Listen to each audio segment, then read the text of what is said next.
감사한 것은 제가 이제 로마서 강의를 하게 됐는데요. 제가 이제 3시간째 하게 됩니다. 그런데 이 짧은 시간 동안에 로마서를 취급한다고 하는 것은 거의 불가능하고 우리가 이제 조금 부분적으로 말씀을 드릴 수밖에 없는데요. 또 한 가지는 요새 가을철이라고 그런지 먹을 것들이 풍부해요.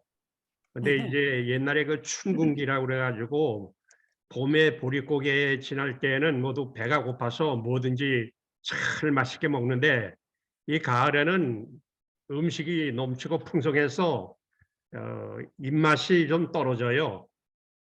그런데 요즘에 우리 로마린다 교회가 여기저기서 집회를 많이 하고 얼마 전에도 또 윤 목사님 오셔서 로마서 강해도 하신 것 같고 계속해서 여기 아주 목사님들 훌륭하신 분들이 많이 계시기 때문에 한 가지 걱정스러운 것은 이 배고픈 증상이 없어지면 큰일 나게 되겠는데 아무리 맛있는 걸 쌓아놔도 배고파야 잘 먹질 않아요.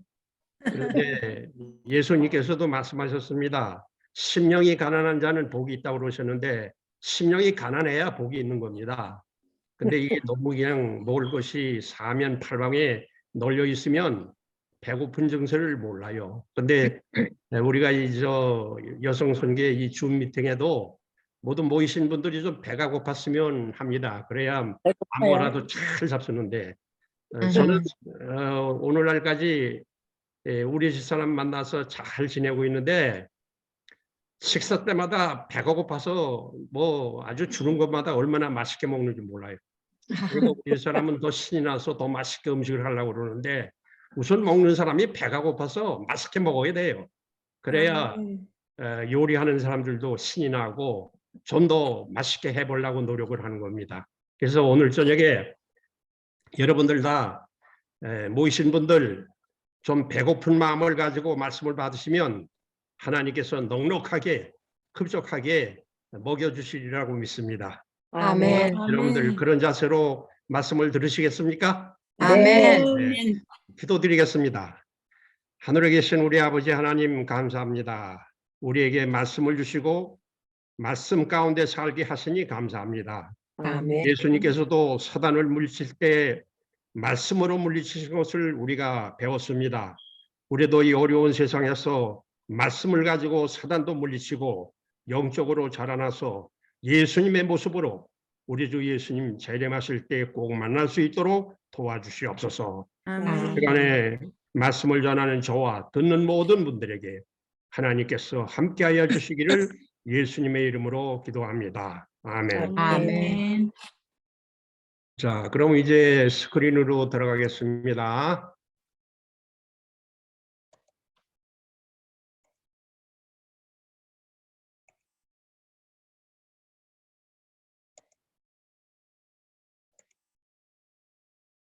예, 오늘은 제목이 믿음의 의, 주님과 동행이라고 하는 제목입니다. 오늘 로마서에서 이제 핵심 부분으로 들어가는데요. 오늘 우리가 기도하는 마음으로 이 아주 요긴한 중요한 문제를 잘 우리 하나님 말씀을 통해서 이해하시게 되기를 바랍니다. 로마서 4장 1절부터 3절을 읽겠습니다. 그런즉 육신으로 아브라함이 무엇을 얻었다 하리요? 만일 아브라함이 행위로서 의롭다 하심을 받았으면 자랑할 것이 있으려니와 하나님 앞에서는 없느니라. 성경이 무엇을 말하느냐? 아브라함이 하나님을 믿으니 그것이 그에게 의로 여겨진 바 되었느니라. 먼저 우리가 믿음으로 이제 의롭다 하심을 얻게 되는데요. 이 의라고 하는 이 제목이 굉장히 우리에게 깊은 이해를 갖도록 우리에게 정말 좀 마음가짐을 갖게 합니다. 의라고 하는 것은 우리 히라보로 채테크라고 그러고 또 히브리 말로요. 그리고 히라보로는 비카이마라고 그럽니다. 또 영어로는 righteousness 혹은 justice라고 그러는데요. 이것은 올바른 그 모습을 말하는 것입니다. 죄가 없는 모습입니다. 하나님께서 우리 인간을 만드실 때 의롭게 만드셨어요. 그때는 아무 거리끼는 일이나 하나님 앞에 잘못된 일이 없이 완전한 모습으로 우리를 만들어 주셨습니다. 그러므로 우리가 하나님께로부터 창조함을 받을 때 그 모습은 하나님의 그 뜻대로 살 뿐 아니라 하나님을 기쁘시게 해드렸고, 그때에는 아무런 하나님과 우리 사이의 관계를 막는 그런 일이 없었습니다. 그런데 우리가 죄를 짐으로 말미암아 아담과 해와가 선악과를 따먹음으로 말미암아 하나님과 우리 사이에 간격이 생겼어요. 우리가 완전히 죄로 말미암아 하나님이 완전하게 만들어 주신 그 모습이 우리에게 완전히 아주 더러운 모습으로 바뀐 것입니다. 농마 조각과 같은 그런 우리의 그 모습이 되었어요.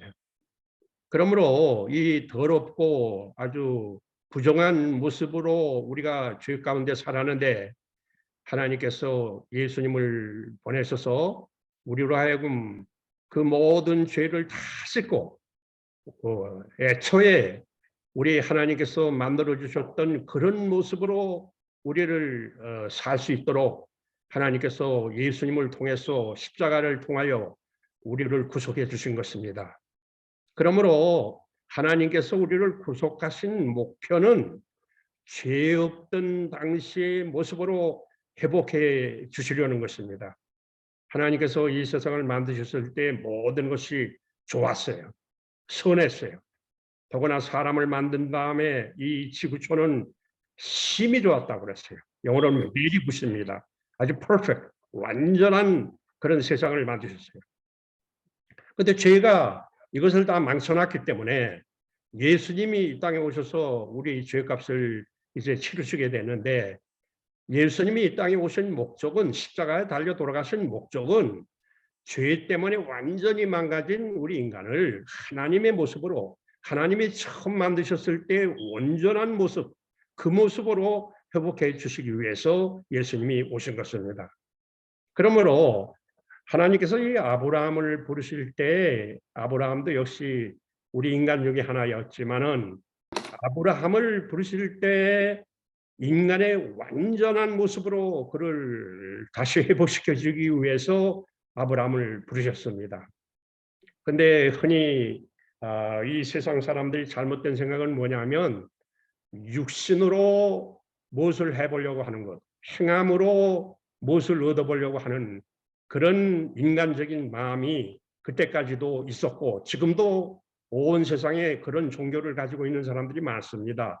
우리가 뭘 행해야 하나님을 기쁘시게 하고 우리가 뭘 행해야 구원을 받는다고 하는, 이거 아주 큰 치명적인 오류입니다. 그러므로 사도 바울은 여기에서 아브라함의 경우를 우리에게 가르쳐 주는 것입니다. 그런즉 육신으로 아브라함이 무엇을 얻었다 하리요? 만일 아브라함이 행위로서 얻었다 하심을 받았으면 자랑할 것이 있으려니와 하나님 앞에서는 없느니라. 행위가 아니라고 말입니다. 우리가 하도 오랫동안 우리 사람들이 이 땅에서 인간 중심으로 살다 보니까 우리 인간의 행위를 너무 정말 앞세우는 일이 많이 있어요. 심지어는 예수님을 믿으면서도 자기를 나타내고 자기 행위를 나타내려고 하는 그런 우리 마음들이 많이 있습니다. 그런데 이 아브라함이 만일에 행위로서 의롭다 하심을 받았으면 자랑할 것이 있으려니와 하나님 앞에서는 없다고 그랬어요. 예. 행위가 아니라고 말입니다. 성경이 무엇을 말하느냐? 아브라함이 하나님을 믿으니 그것이 그에게 의로 여겨진 바 되었느니라. 믿었어요. 믿으니까 하나님께서 의로 여겨주셨다 그랬어요.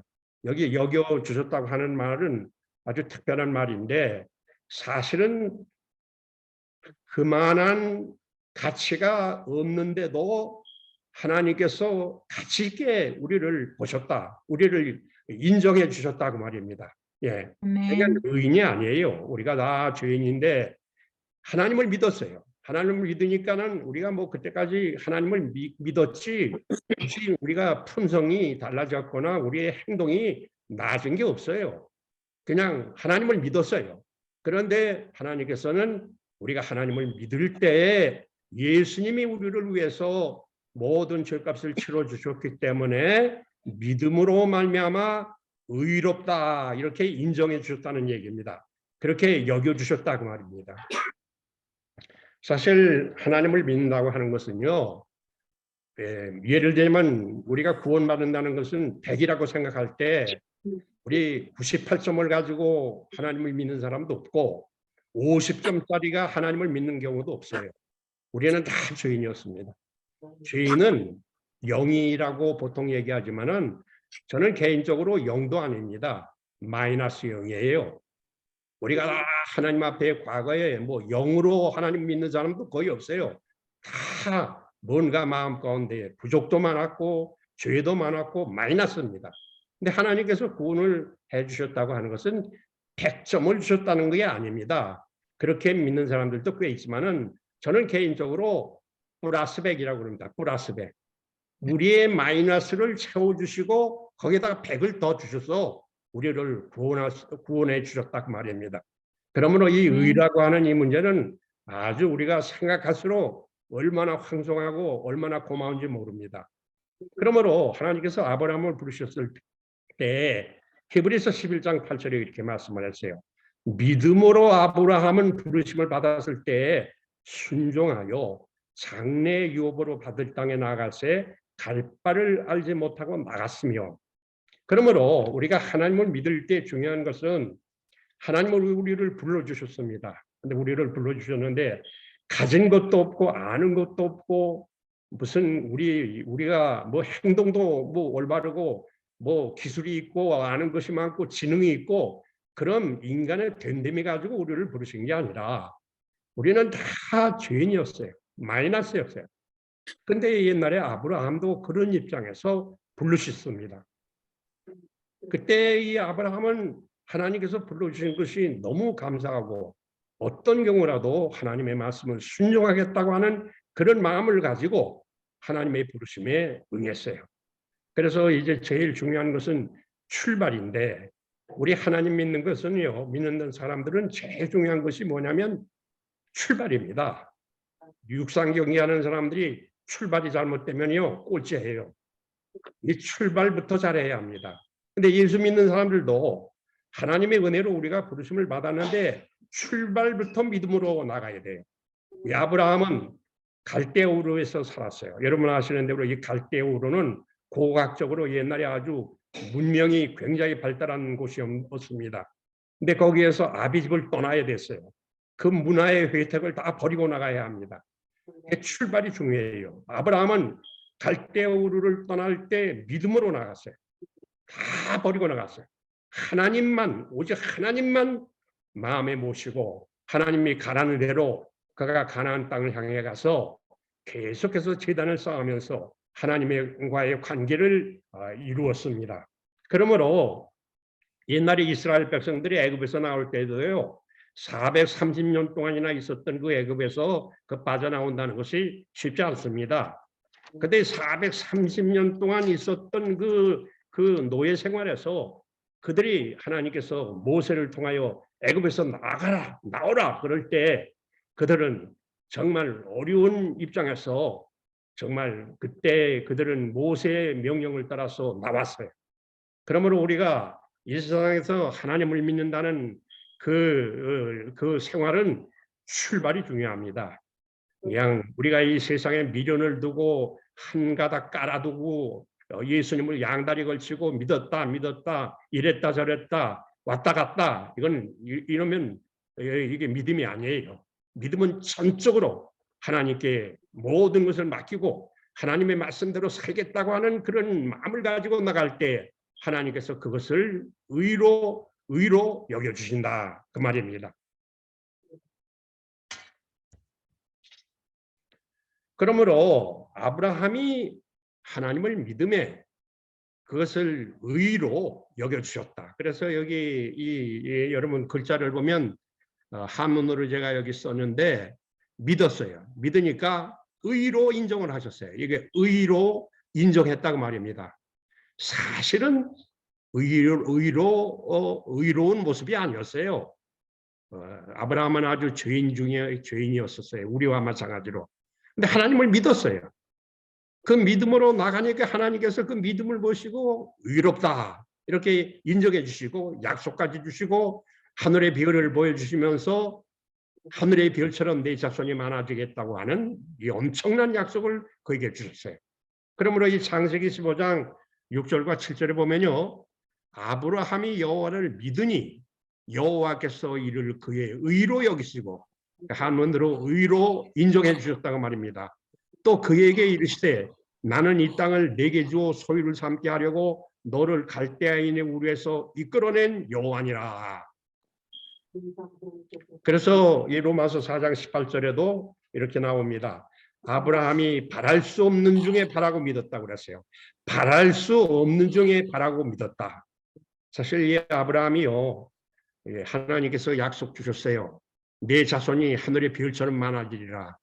근데 아브라함도 실수를 많이 했어요. 착각이 있었어요. 내가 어떻게 내 아내가 저렇게 나이도 많고 나도 100살이 됐는데 내가 어떻게 아이를 낳아서 하늘의 별처럼 내 자손이 되냐. 그래서 그는 그의 사라의 몸종을 통해 가지고 하가를 통해서 아이도 낳아보고 그래서 이스마엘이 되지 않았어요? 오늘날 지금 현재 팔레스틴 그 민족 중에 아랍 사람들이 많은데 그 이스마엘의 자손이라고 그럽니다. 오늘날 이스라엘 사람들하고 전쟁을 지금까지 벌이고 있어요. 아브라함에게만 잠깐 동안의 실수라고 그럴까요? 잘못된 착각에 의해서 이 세상 역사가 얼마나 정말 아주 그 후유증으로 어려움을 당하는지 모릅니다. 그러므로 또 그는 엘리에셀 그 자기의 종 가운데 한 사람이 후계자가 될 거라고 또 믿었어요. 그래서 처음에 그가 그렇게 믿음이 한 번에 생긴 게 아닙니다. 내 자손이 하늘의 별처럼 된다고 하나님 말씀하시니까 그냥 100% 믿기는 믿었겠지만은 그 후에 흔들렸어요. 그래서 그는 자기의 그 부인의 여종도 자기가 그 아내로 삼아서 아이도 낳아보고 그렇게 했다는 것을 우리가 이 성경에서 봅니다. 그러므로 인간은 한 번 하나님을 믿고 믿음으로 출발했다고 해서 계속해서 아주 그냥 엘리베이터식으로 쑥 올라가는 게 아닙니다. 흔들리고 넘어지고 일어나고 이러면서 계속해서 나가는 겁니다. 그래서 주님과 동행해야 돼요. 오늘 제목이 믿음의 의, 주님과의 동행입니다. 우리가 에녹이 300년 동안 그 하나님과 동행해서 결국 하늘에 죽지 않고 올라간 것처럼 우리가 이 믿음 생활은 매 순간마다 나 홀로 있으면 안 됩니다. 아무리 오래 교회 다니고 성경 많이 알고 능력이 있는 것처럼 보여도 혼자 있으면 안 됩니다. 하나님께 꼭 매달려 살아야 돼요. 매 순간이 그렇습니다. 잠깐 동안이라도 하나님 잊어버리면 그건 안 됩니다. 그는 믿음으로 의롭다 하는 하나님.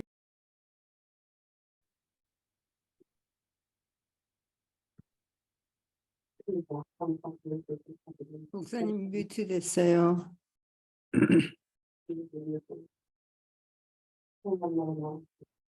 목사님 뮤트돼 있네요.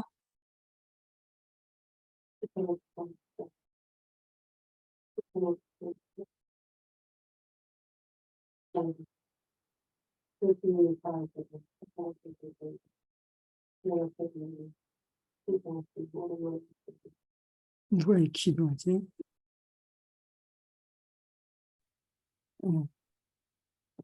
목사님 말씀이 안 나와요. 지금 이영재 집사님 도와드리고 계세요. 네. 나와요? 네. 네. 그러므로 우리 로마서 4장 18절에 보면 아브라함이 바랄 수 없는 중에 바라고 믿었다고 그랬어요. 우리가 어떤 때는요 하나님 말씀 가운데 여러 가지 약속이 나오는데요. 그 약속이 정말 이루어질까? 이게 가능할까? 불가능하다고 생각하는 때도 있어요. 그렇다고 해서 우리 인간이 하나님보다 먼저 나가면 안 됩니다. 그러면 아브라함처럼 실수해요. 그런데 하나님께서 하나님은 인간과 약속하신 것은 인간은 어기는 한이 있더라도 하나님은 꼭 지키시는 분이 하나님이에요. 그래서 100살 될 때 그는 이삭을 얻게 됩니다. 그리고 이삭을 통해서 그가 결국은 자손을 정말 하나님의 그 백성들이 아브라함의 자손들이 이 땅에 하늘의 별처럼 많아진다. 그것은 오늘날 하나님 믿는 사람들은 다 아브라함의 자손입니다.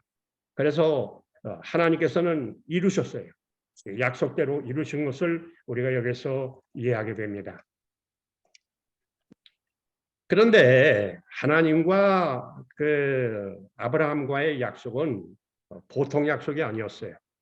그래서 아브라함과 하나님께서 약속하실 때 세상 방법으로도 의식을 하셨어요.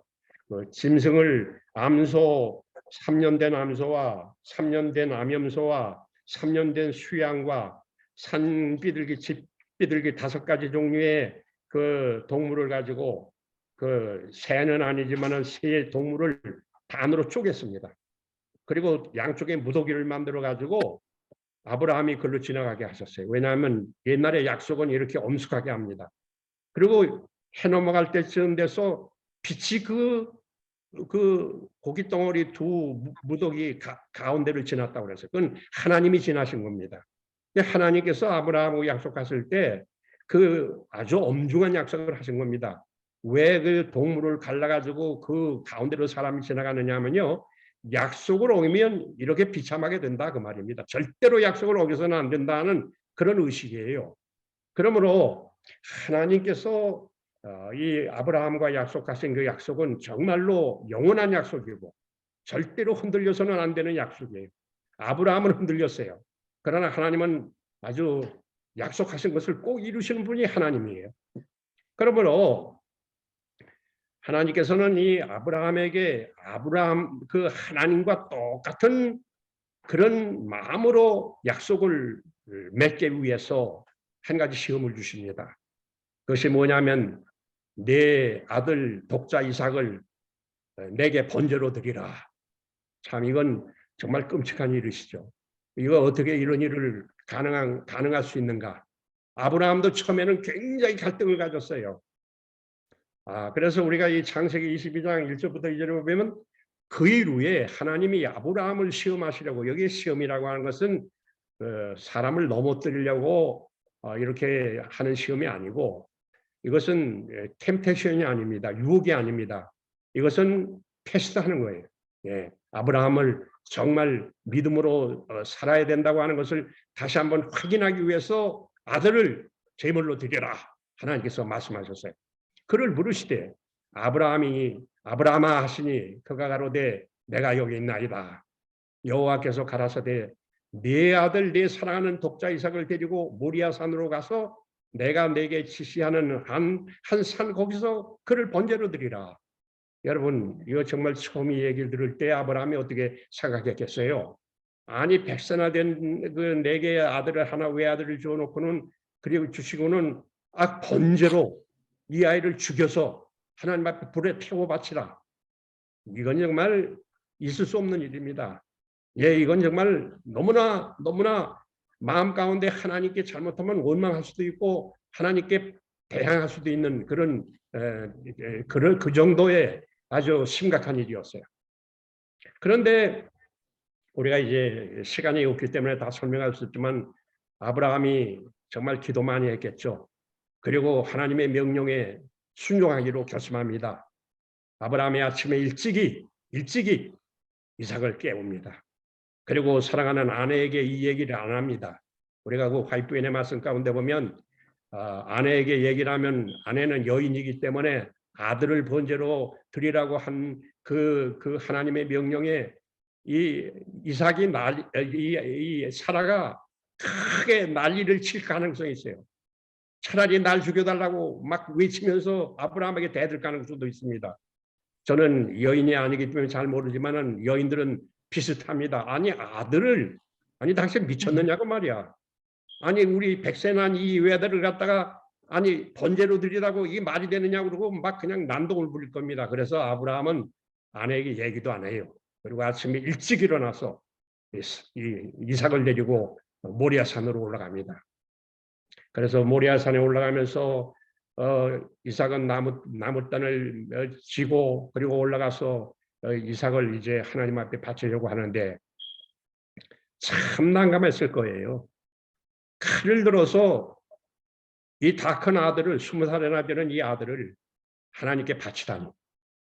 아마 이삭도 보통 때 순종하는 교과를 배워서 그렇지 아버지가 노망인 줄 알았을 거예요. 그리고 아버지에게 대들고 도망갈 수도 있었어요. 그러나 이삭은 평소에 교육을 잘 받았기 때문에 아버지가 자기를 죽이려고 할 때에도 그는 자기를 맡기는 겁니다. 이거 엄청난 일이에요. 내 아브라함이 칼을 들어 아들을 죽이려고 했을 때 하늘에서 음성이 들립니다. 아브라함아, 아브라함아, 네 아들 이삭에게 칼을 대지 말라. 그러면서 저 엉겅퀴에 있는 양을 가져다가 제물로 드리라. 근데 여기에서요, 그 활빈의 말씀 유스 인스트럭터라고 하는 3월 2일자 1900년에 보면 여기 이런 말이 나옵니다. 이삭은 그리스도를 예시한다. 그러니까 하나님께서 외아들 되시는 예수님을 이 땅에 오셔서 십자가에 달려 그 죽이는 그런 희생을 하나님께서 하셨어요. 그러므로 아브라함으로 하여금 이 이삭을 드림으로 통하여 하나님께서 구속 사업을 하신 것을 그 뜻을 조금이나마 이해할 수 있도록 하기 위하여 이런 시험을 주신 것입니다. 마침내 이삭은 그가 아브라함이 죽이려고 했을 때 하나님께서 그를 말리시고 그 대신 양을 그 근처에 있는 양을 가져다가 제물로 드리도록 했습니다. 그래서 여기 그 그리스도를 예시한다고 그랬어요. 이삭은 아브라함이 밤새 동안 고민하고 실현함으로 구속 사업을 얘기하심이었다. 아들을 하나님 앞에 번제로 드리는 이 경험을 통해서 하나님의 마음을 이해하도록 하기 위하여 하나님께서 이렇게 하셨다 그 말입니다. 아멘. 그래서 아브라함이 그 땅 이름을 여호와 이레라 하였으니 여호와의 산에서 준비되리라 하더라. 예, 하나님은 벌써 미리 예비하신 겁니다.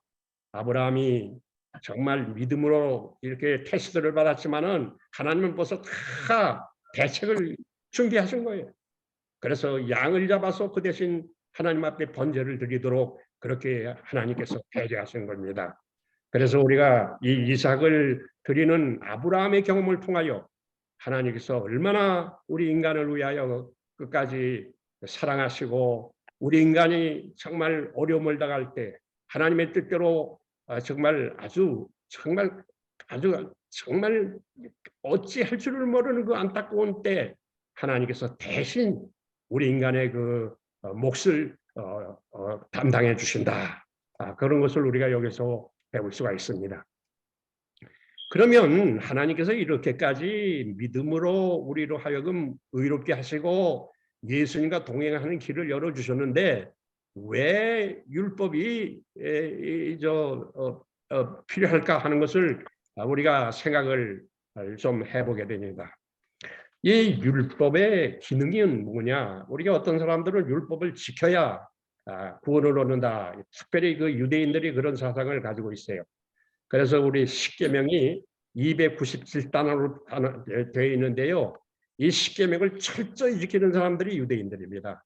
그들은 지킴으로 구원받는다는 사상을 가지고 있어요.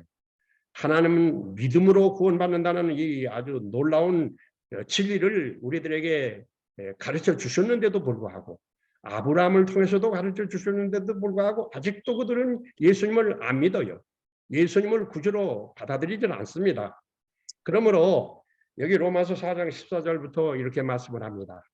만일 율법에 속한 자들이 상속자이면 믿음은 헛것이 되고 약속은 파기되었느니라. 그렇죠. 율법에 속한 자들이 율법 지켜야 구원받는다고 이렇게 생각하는 사람들이 그게 만일에 사실이라면 그러면 그 하나님 믿음이 헛것이 된다고 말이에요. 예, 이건 우리가 정말 올바르게 이해해야 합니다. 그러므로 우리가 교회에서도요 여러 가지 우리가 하나님을 위해서 헌신하고 봉사하고 활동하고 그러는데요. 그거는 우리가 하나님께서부터 우리가 은혜를 받고 우리를 구원해 주신 것에 대한 감사의 표시지 그것을 통해서 우리가 뭐 하나님께 구원을 받고 우리가 그걸 공로로 인정받고 그거 안 됩니다. 우리가 요즘에 그 교회 안에도 그런 태도로 잘못 나가는 분들이 더러 있어요. 그래서 뭔가 무슨 인간적으로 뭔가 자기를 나타내려고 할 때는 아주 위험합니다. 우리가 하나님의 더구나 하나님 앞에서 예수님의 십자가 앞에서 우리가 그렇게 전혀 그런 마음을 우리가 가져서는 안 돼요. 그저 하나님께서 우리에게 하나부터 100까지 우리에게 은혜를 주신 것이 구원이다. 예, 내가 조금이나마 율법을 지켜서 우리가 구원을 얻는다는 그런 사상은 그건 아주 잘못된 사상입니다. 그러면 율법은 뭐냐? 율법은 말이죠. 이걸 우리가 잘 읽어야 돼요. 율법은 진노를 이루게 하나니 율법이 없는 곳에는 범법도 없느니라. 그러므로 상속자가 되는 것이 은혜에 속하기 위하여 믿음으로 되나니 이는 그 약속을 그 모든 후손에게 굳게 하려 하심이라. 사실은요, 율법도 꼭 필요합니다. 율법도 선합니다. 하나님이 주신 율법, 인간이 만든 율법보다 얼마나 값진 것인지 모릅니다. 그런데 율법에 그럼 하는 일이 뭐냐? 율법은요, 하나님의 성품을 우리에게 보여줄 뿐 아니라 우리가 인간이 하나님을 사랑하고 우리 인간을 서로 사랑하는 그 법도가 바로 이 율법입니다. 그러므로 우리가 이 율법을 우리 사람이 지킬 수가 없어요, 사실은. 예. 그리스도께서 우리를 대신하여 우리를 대신해서 우리를 도와주실 때 하나님의 뜻을 따라서 율법을 우리가 따라갈 수가 있어요. 옛날에 이스라엘 백성들이 율법을 지키겠다고 그러는데 그건 잘못된 생각입니다. 그것은 옛언약이에요. 그래서 옛언약이 폐했어요. 새 언약은 예수님이 하시는 거예요. 예수님이 율법을 다 우리로 하여금 지키도록 힘을 주시고 은혜를 주시기 때문에 우리가 율법을 우리가 순종하는 것이지 절대로 100분의 1이라도 우리는 율법을 순종할 수 없어요.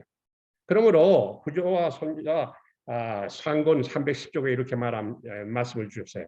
모든 사람들은 그들의 마음이 그분의 존귀하신 품성을 깨닫고 깊은 감명을 받기 위하여 그분의 위엄과 순결함과 거룩함을 명상해야 한다. 그래서 우리가 이 율법을 통해서 하나님의 그 성품을 알게 되고 하나님의 뜻을 알게 되는데요. 여러분, 이 십계명을 지킨다고 하는 것은요, 사실 인간이 불가능한 일입니다. 정말 믿음으로 예수님께서 우리를 도와주시고 성령께서 오셔서 우리에게 영감을 주실 때에만 십계명을 순종할 수 있는 겁니다. 예를 들자면 이런 거 여러분들 좀 성경에 나오는 말씀이지만은 예수님께서 십계명에 대해서 설명을 하실 때 뭐라고 말씀하셨는지 아나요? 마태복음 5장 27절부터 28절에 이렇게 말씀을 하세요. 너희가 여인을 보고 음욕을 품으면 그것이 간음하는 것이다. 우리가 여인을 건드리지 않았더라도요, 여자를 보고 음욕만 품어도 그 간음하는 거다. 예수님의 설명이 얼마나 수준이 높습니까? 이렇게 하나님께서 기대하시는데 이 율법을 우리가 지킬 수 있어요? 우리가 인간의 법정은요, 증거를 요구합니다. 그리고 행위에 나타난 것만 재판합니다. 근데 하나님은 우리 속을 아세요. 동기를 아십니다. 하나님 보시는 앞에서 우리가 감히 율법을 지키기 어려워요. 이 거짓말도요.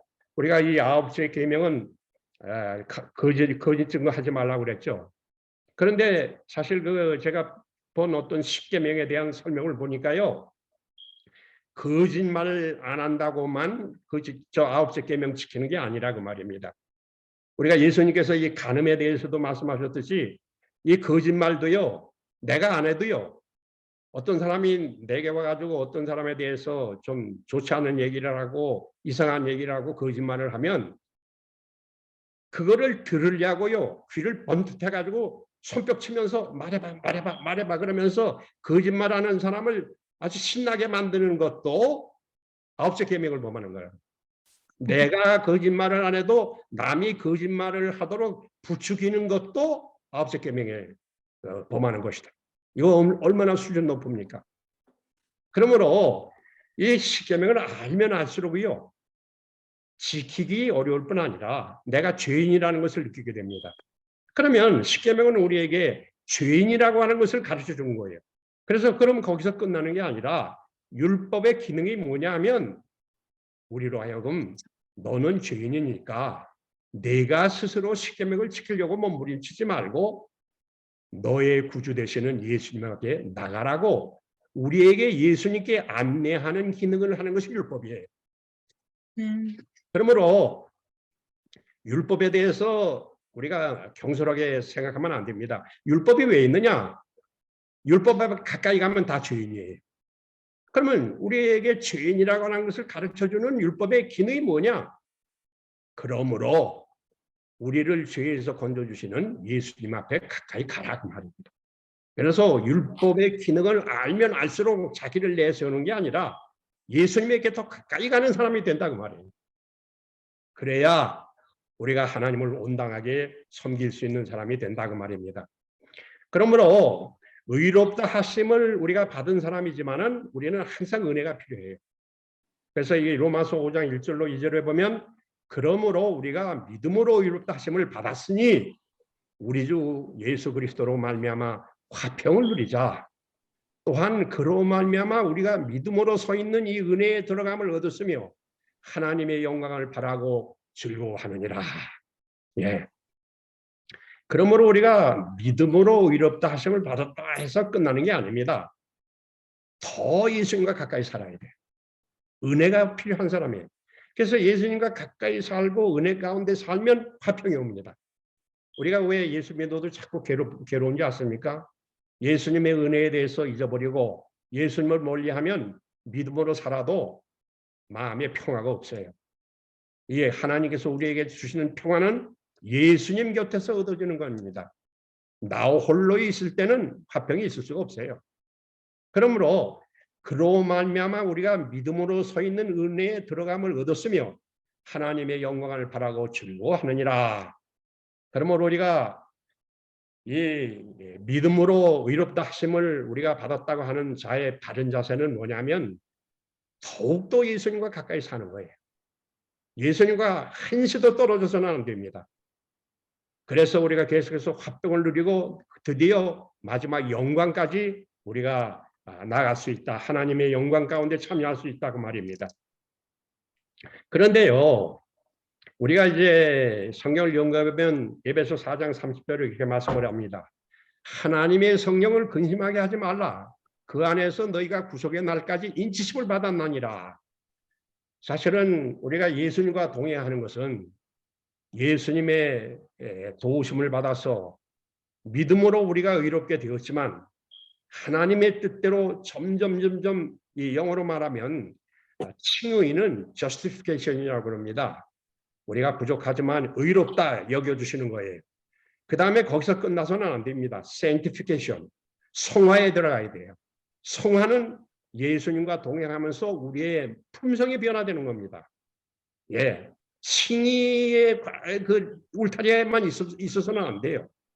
우리가 평생 예수님 믿으면서 우리가 성령의 역사를 통해서 성품이 달라져야 된단 말이에요. 성품이 달라져요. 그래서 여기 에베소 4장 30절에 사도 바울의 그 에베소서에서 보낸 편지에 의하면 하나님의 성령을 근심하게 하지 말라. 그 안에서 너희가 구속의 날까지 인치심을 받았느니라. 그래서 우리가 마지막에는 성령에 의해서 도장을 받아야 돼요.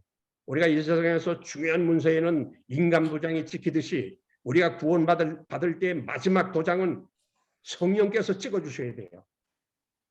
그러므로 리뷰 앤 헤럴드 1895년 5월 21일째 이렇게 기록을 했어요. 살아계신 하나님의 이는 그리스도와 같은 품성을 소유한 자들에게만 지킬 것이다.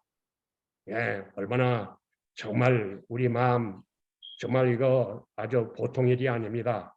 그리스도와 같은 품성을 소유한 자들에게만 지킬 것이다. 그러므로 우리가 그 예수님께서 이렇게 말씀하셨어요. 무거운 짐진 자들아 다 내게로 오라. 내가 너희를 편히 쉬게 하리라. 나는 마음이 온유하고 겸손하니 내 멍에를 메고 내게 배우라. 우리가 그 마태복음 11장 28절부터 말씀이죠. 그런데요, 우리가 그 예수님 안에 있으면 뭐가 달라지느냐 하면요, 우리 마음이 부드러워집니다. 우리 홀로 있으면 굳어져요. 돌덩이가 됩니다. 홀로 있으면 하나님 말씀 아무리 들어도 은혜가 없어요. 예수님 안에 있어야 성령께서 우리에게 역사하시고 감동이 있다고 말입니다. 근데 우리가 이 도장을 찍힘을 받으려면요, 우리 마음이 부드러워야 돼요. 돌덩이에 아무리 도장을 찍어도 그 도장이 거기에 나타나지 않습니다. 그런데 여기 이저 해피 프레이스라고 하는 책 66쪽에 있는 건데요. 여기 이렇게 말을 합니다. 안으로부터 완전히 그리스도의 닮은 품성을 받는 것은 순간적으로 일어나는 경험이 아니다. 예, 그리스도의 닮은 품성을 받는 것은 순간적으로 일어나는 게 아니다 그 말입니다. 한번 침례받았다고 해서 금방 예수님의 품성이 닮아지는 게 아니라 그 말이에요. 그것은 계속적인 경험의 결과다. 계속적으로 50년, 60년, 70년, 80년 끊임없는 기도와 성령의 감동을 통해서 우리가 예수님의 품성을 닮아가는 것이다 그 말입니다. 그런데 이 중요한 것은 뭐냐면 밀랍이, 여러분 밀랍이 무엇인지 아세요? 밀랍은요, 벌을 기르는 사람이 잘합니다. 벌이 꿀도 모으지만요, 그 부드러운 그 꽃 그 가루를 이렇게 가져다가 벌을 이렇게 집을 짓습니다. 근데 그 집을 지을 때 처음에는 부드러워요. 그리고 그게 굳어버리면 딱딱해집니다. 변화가 안 돼요.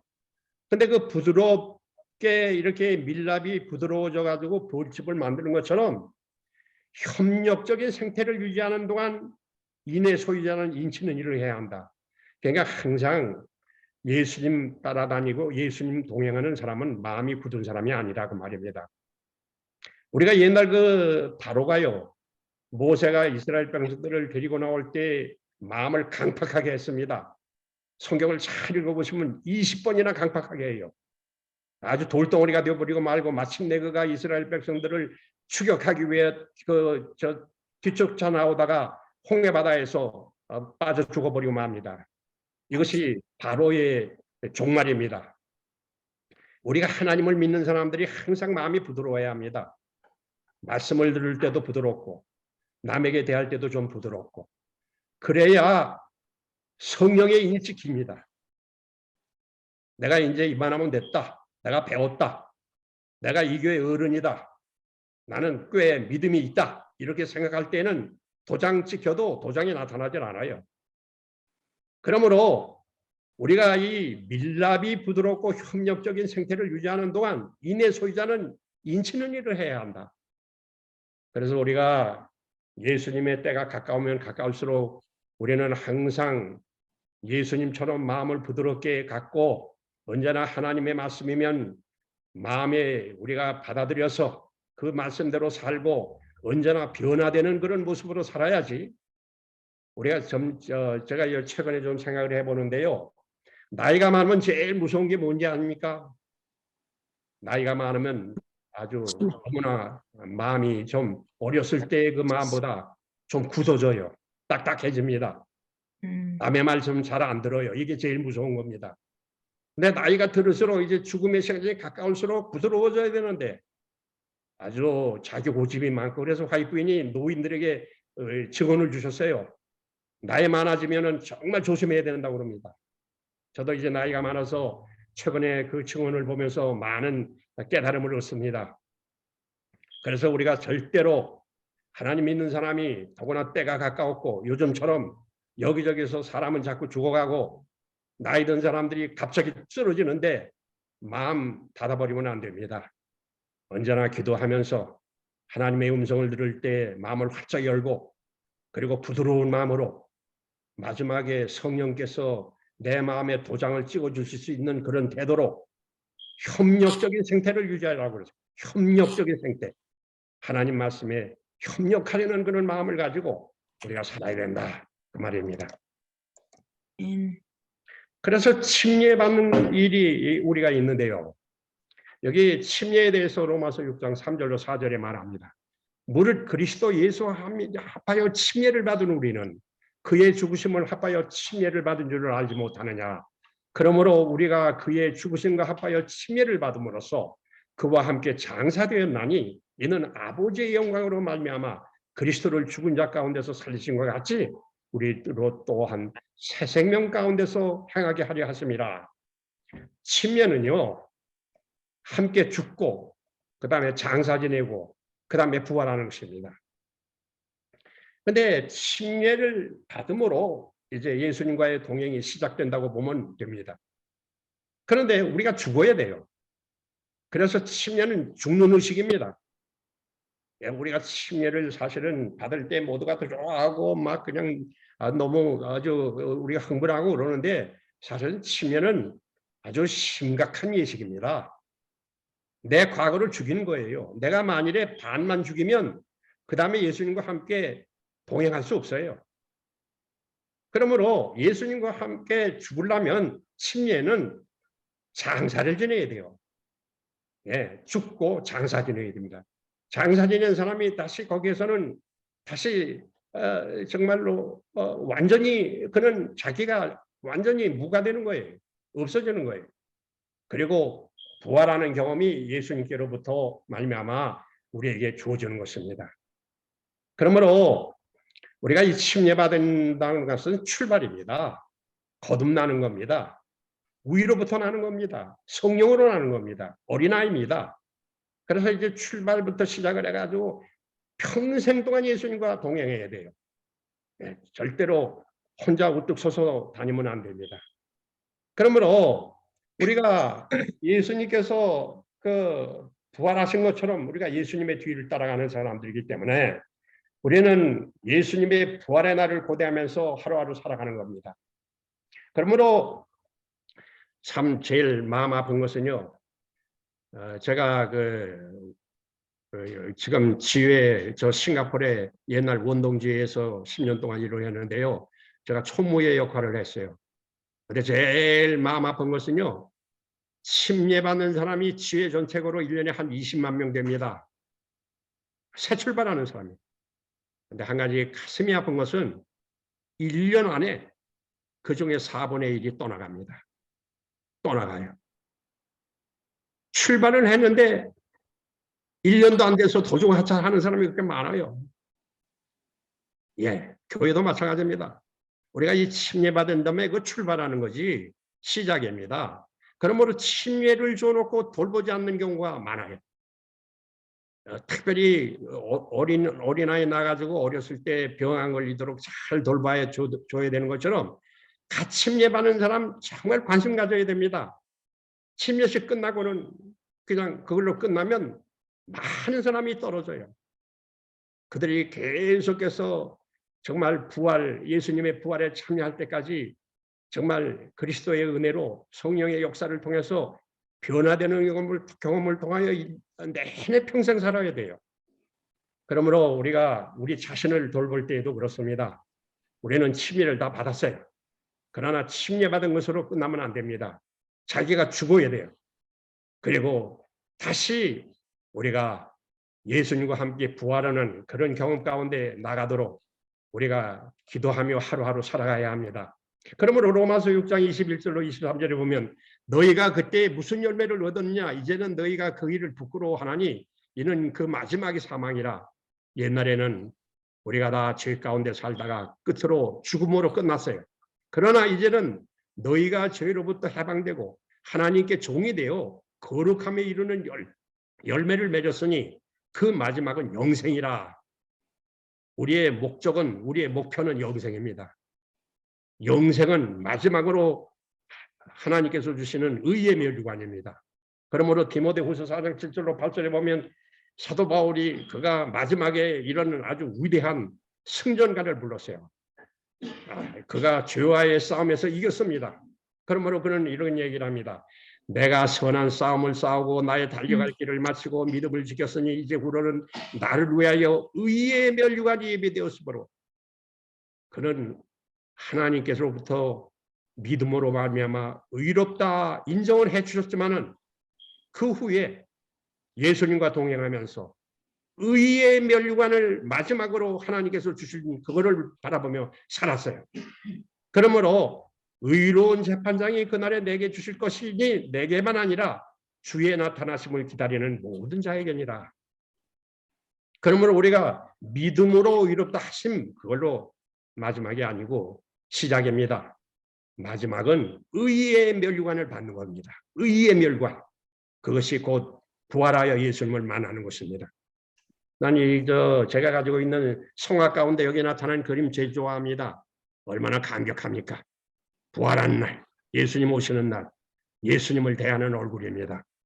오늘 저녁에 로마서 공부하시는 여러분들, 이날에 예수님을 아주 반갑게 영접할 수 있도록 정말 조금이나마 도움이 되었으면 합니다. 하나님께서 여러분 모두에게 축복하시기를 간절히 기도합니다. 아멘. 아멘.